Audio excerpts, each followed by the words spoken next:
ইসলামে সহবাসের নির্দিষ্ট কোনো পদ্ধতি নেই, তবে কিছু সাধারণ নিয়ম ও আদব রয়েছে। সহবাসের আগে বিসমিল্লাহ বলে দোয়া পড়ে সহবাস করা উচিত। প্রিয় দর্শক, শয়তানের ক্ষতি থেকে রক্ষা করে এসব দোয়া দরুদ বিসমিল্লাহ।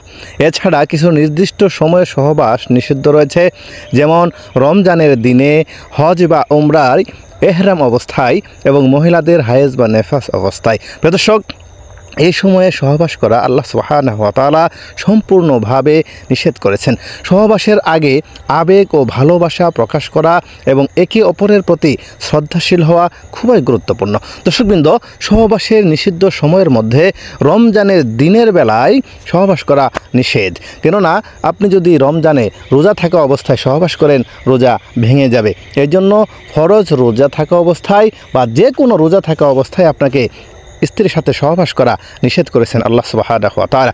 প্রিয় দর্শক, স্ত্রীর সাথে, বৈধ স্ত্রীর সাথে হজ বা উমরায় এহরাম অবস্থায়, এই অবস্থাতে স্ত্রীর সাথে সহবাস করা আল্লাহ তাআলা নিষেধ করেছেন। প্রিয় দর্শক, মহিলাদের যখন হায়েজ থাকে প্রত্যেক মাসে এবং সন্তান প্রসবের পরে 40 দিন যে নেফাস হয়, এই সময়ে স্ত্রীর সাথে সহবাস করা আল্লাহ তাআলা হারাম করেছেন। প্রিয় দর্শক, সহবাসের সময় কিছু আদব রয়েছে। প্রথমে আমাকে দোয়া পড়তে হবে।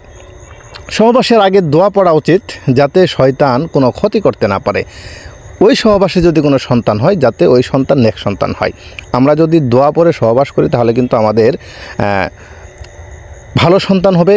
কোনো বদমেজাজি, কোনো খারাপ সন্তান আল্লাহ তাআলা ওই সহবাসের মাধ্যমে আমাদেরকে দান করবেন না। প্রিয় দর্শক, স্ত্রীর সাথে আবেগ ভালোবাসা দিয়ে সহবাসের পূর্বে প্রকাশ করতে হবে।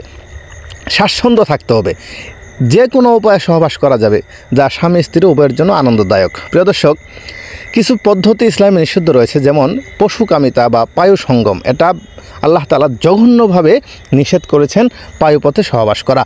এমন কোনো পদ্ধতি যা সন্তানের জন্মদানকে বাধাগ্রস্ত করে, এইভাবেও আপনাকে আপনার স্ত্রীর সাথে সহবাস করা যাবে না।